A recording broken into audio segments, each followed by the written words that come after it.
Hi, thank you so much for inviting me out here. It's such a beautiful drive.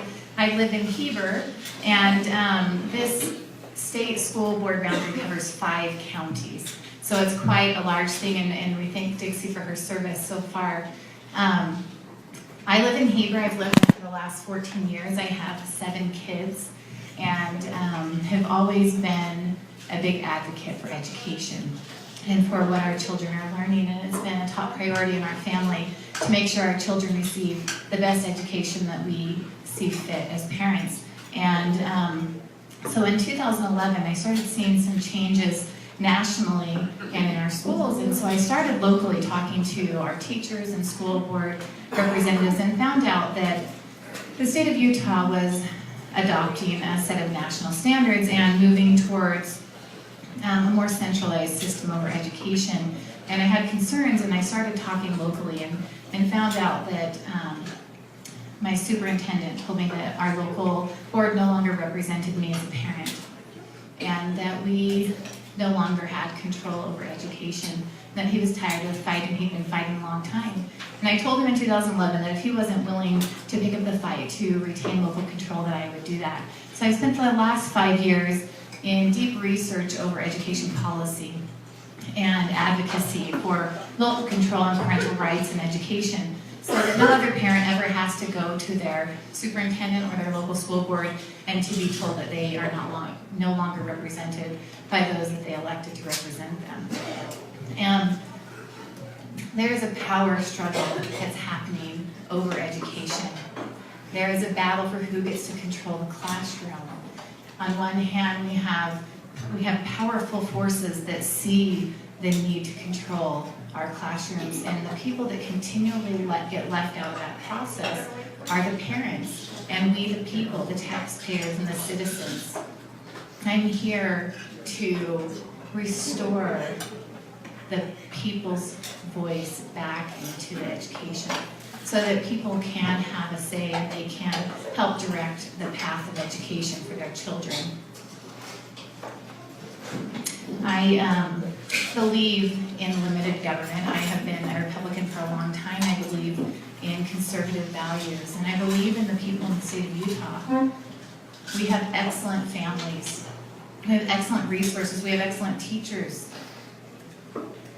We don't need to constantly be looking elsewhere for other people to come in and tell us how we should be running education. I believe in the people. I want you to know that although I believe that the federal government has no role in education, there's no constitutional authority for the federal government to be setting education policy, but they have been. They have unconstitutionally been abusing that power for decades. And so I believe state school board members have the responsibility to be on the front line, to be defending our state sovereignty and our rights as citizens to direct education and the policies that are setting the path of education in our state.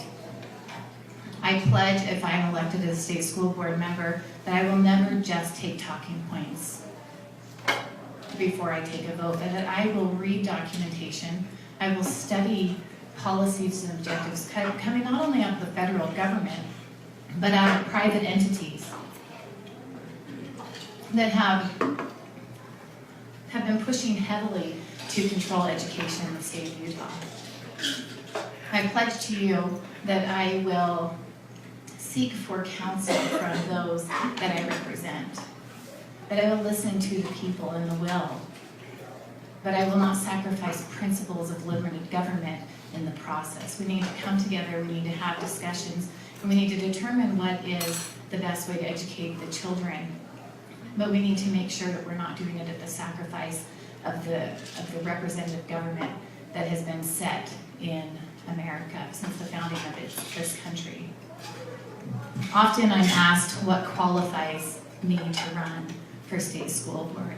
I don't have a lot of fancy letters behind my name. I'm a mother of 7 kids. Thomas Jefferson said, "But if it is believed that these elementary schools would be better managed by any general authority of the government then by the parents within each ward, it is a belief against all experience. No, my friend, the way to have good and safe government is not to trust it all to one, but to divide it among the many, distributing to every one exactly the functions he is competent to. I believe that parents are the primary stewards of their education, as the Utah Constitution states, and the state's role is secondary. We've set a precedence in America where we often look to experts to fill our positions and our roles. The founding of this country was set upon the service of the people and upon individuals, not experts, but we the people, to be representing those that we live amongst. And so my greatest qualification to run for state school board is the fact that I am a mother and that I have children that I care deeply about, and nobody knows their needs better than I do. I don't know your children better than you do. And I am never going to be presumptuous to believe that I know what's the best way to educate your children. That is your job. I'm here to help be a guide and to make sure that your voice is represented, and I promise to fill that role. I believe that our education system is moving too much towards a workforce model where we're simply concerned about filling a workforce instead of developing the children and their character. Thank you. And I hope that you will consider me as your state school board representative, and I thank you for your time.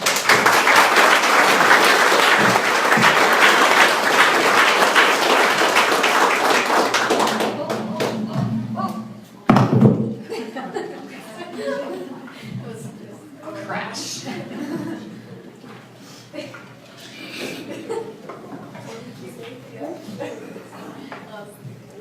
Hi, I'm Dixie Allen. I've been a member of the state school board for 14 years now. I spent most of my life in education. I've been a teacher, a principal, both at the elementary and secondary level, and I love education and I love working with students. They're very entertaining and wonderful to be with. I want to apologize to Alisa. I had a mental breakdown. It wasn't a mental breakdown, but I spent the last part of August and September in the hospital. So I want to apologize because I missed one of our wonderful presentations in Heber, and apologize for that. But I would like to let you know that I too have four children of my own. I have 11 grandchildren, and our children that are going to school are my number one priority as well. However, as an educator and an administrator and serving on the state board for so many years, I realized some of the things that are absolutely critical for our kids to learn and be able to master if they're going to move into our world of work and our world of commerce and our world of competing with other people across our state, our cities, our nation, to be successful. And I know there's some great pushback right now about the Common Core, about other issues, the SAGE assessment, and truly some of that has really fallen apart after we have adopted it because of some pushback that we've got from the public, and also some things we didn't realize was going to be put into perspective there as we adopted those things. One of the things that we were attempting to do when we did the SAGE assessment was both Duchesne and UN School District had piloted the NWA assessment program, which was a wonderful program. What it did, it evaluated students and then helped you understand where they needed to go back and refurbish their understanding about some of the curriculum that they were getting.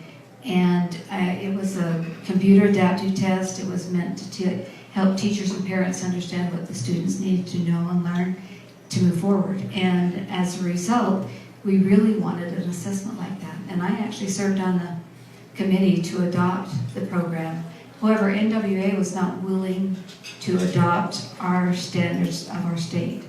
And they come out of Portland, Oregon.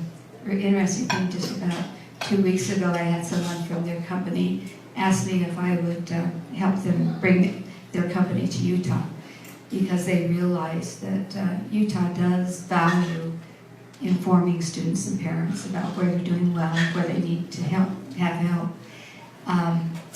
But when we selected a test, they wouldn't adopt they wouldn't align to our core curriculum.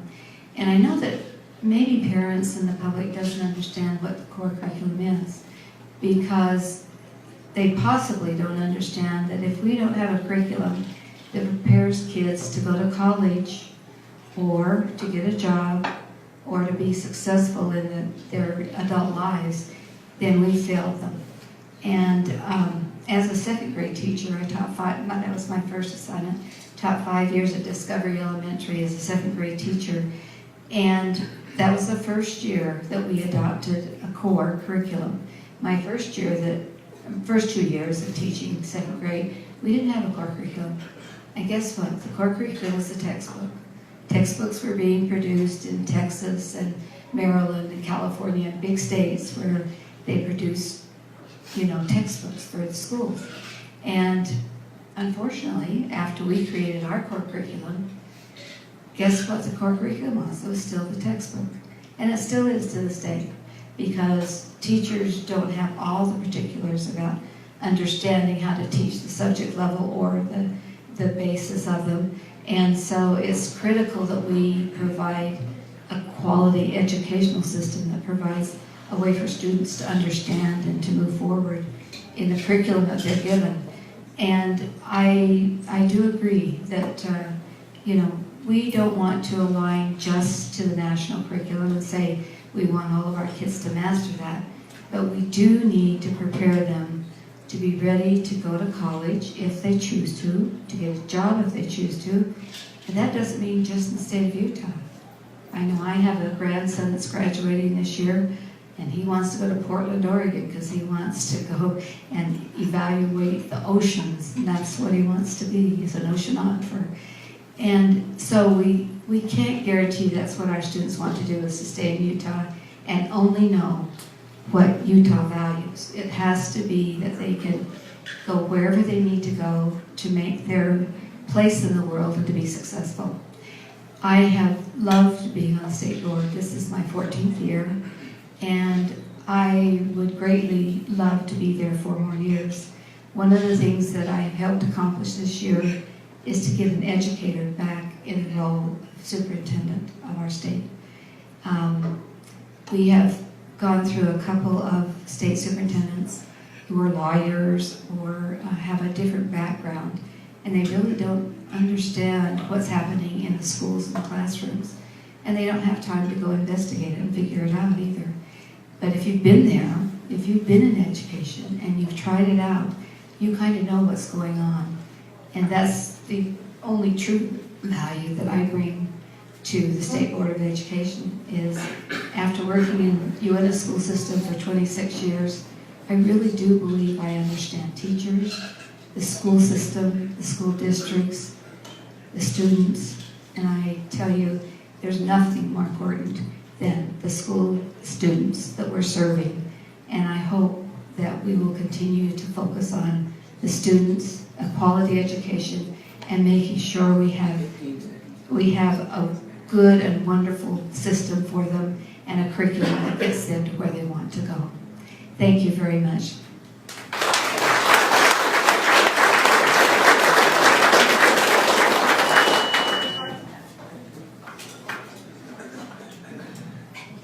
Does anyone like to ask either one of these individuals any questions?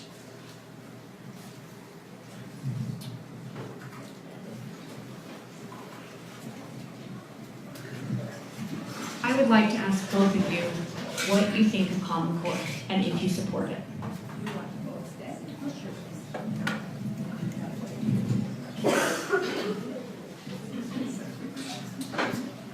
Did you hear the questions? We did. What's your response? The Common Core was created by educators across the nation, and had a lot of college professors that were part of that program, trying to define what was needed for the kids to be ready to go to college and the workforce. And the Common Core is used in most states, and I have to tell you, I have looked at the Common Core, evaluated in relationship to textbooks. Guess what? It's about the very same thing. Textbooks that are created usually align to the Common Core. So the beginning part of the question was, have I looked at it? Do you believe in it? No, I do not believe in it.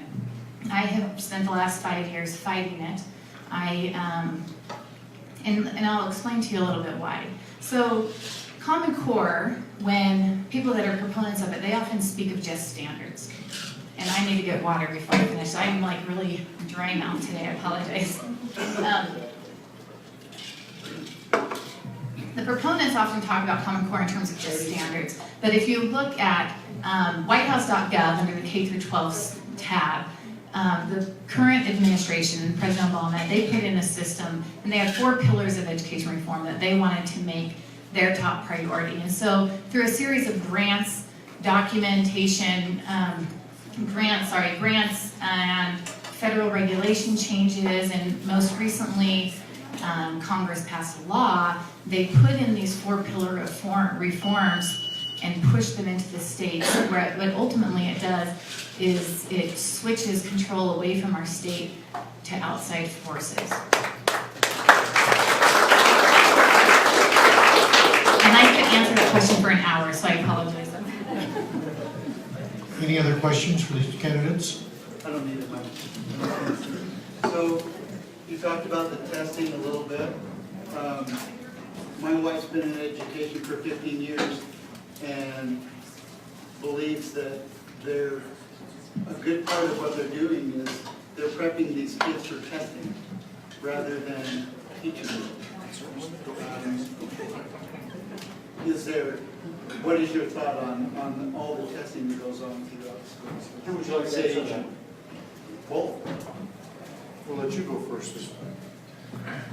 I believe we live in a culture of an abundance and over amount of testing, high stakes testing, where we have these national tests that are coming in, and maybe they are claimed to be Utah written and Utah owned, but everyone across the nation is looking identical.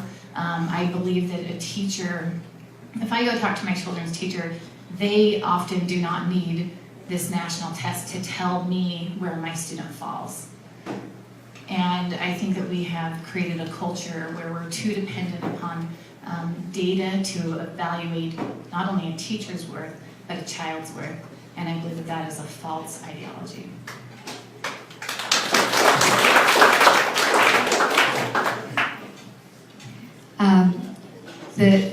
The assessments that, especially the SAGE assessment that we had in our state, was adopted to help inform instruction. That's what it was meant for, to help parents and students and teachers understand what students needed to know and be able to do to move on and be successful as they went through the school system. And then also, it needed to align to assessment as they take the ACT or the SAT and want to go to college. And it's very critical that they be able to score well on those assessments if they're going to go to college. So the testing was not put in place to serve the nation or anyone except the students, the teachers, and their parents to help them be successful. And that's my great hope. What all testing will do with them is to help them be successful.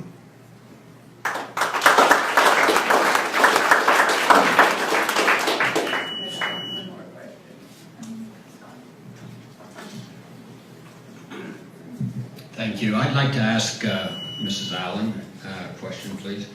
Do you feel like the state legislature sticks their nose into the school board's business more than they ought to? That's a bad question. Any state legislators that want to walk out before I say? Sorry. Yeah, I think they do.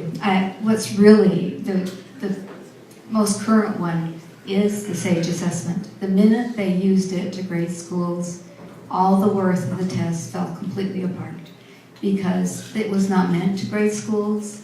It was meant to inform instruction, and yet our legislature decided to use it to grade schools, and we lost all its worth because it could no longer be used. Teachers, parents, and students were frustrated at the use of it to grade schools, and it did not inform instruction. It made it about $1.4 million shot down the drain. Can I weigh in on that even though you didn't ask me specifically? comment on that. Yeah, I have a comment on that. So I agree with what Dixie's saying, but I just wanted to put in a little caveat of something that I have come to understand over the last 5 years. We live in a culture in Utah where everyone in power wants to point the finger of blame at someone else. I've spoken with the state school board, they point their fingers at the legislator. I point to the legislator, they point the finger at the state school board. I ask to the governor, he points his finger. You know, everyone points the finger of blame at someone else. But what I found is, so when we look at some of the initiatives coming out of Washington, D.C., which are out of our state, they put in a series of grants, et cetera, where they asked us to come up with accountability measures and different things to fulfill the president's 4 pillars of reform. And so I watched members of the state office lobby the legislator to put in certain legislation so that they could get a grant. And so I believe that the blame falls on both parties, where one wants something and maybe the legislature doesn't end up putting it in exactly the way they want it to happen, but they wanted it in the first place in an effort to get federal money. Any more questions? Okay, I'm not sure, I'm sorry, your name. but you- Alisa. Alisa, you spoke of the abuse of powers. Could you give me some examples of what you were talking about, how our unconstitutional rights are being taken away, or our constitutional rights are being taken away, and what you intend to do about it? Both of that, Dixie, as well.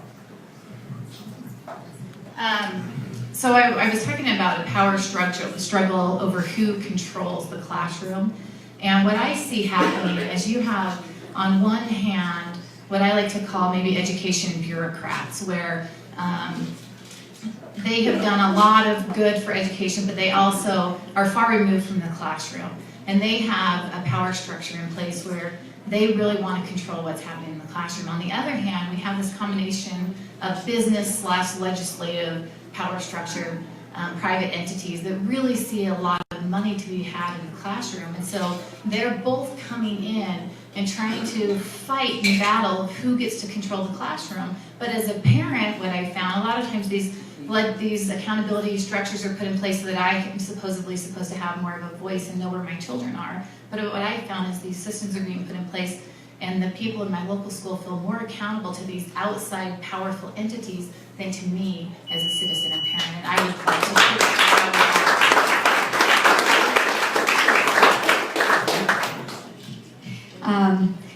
I, having been in the state board for 14 years, I know that the educators in the field, either at the state level or at the district or school level, are trying their very best to do what is best for each and every child in our school system. But boy, it's an uphill battle. And it's not only with parents and students, but it's also with legislators and outside entities and colleges and testing people and textbook people. It's a big fight, and it's really hard to win if you aren't on top of what you really need, really want, and you prove that to everyone in the system and outside the system. I am so proud right now that we have Sid Dixon as our new state superintendent, because she's an educator and she knows much better how we should do this than our lawyers and other people that we've had come in and take over superintendency of our state. I think we're moving in the right direction. Let's give both of these candidates another very good round of applause. Thank you.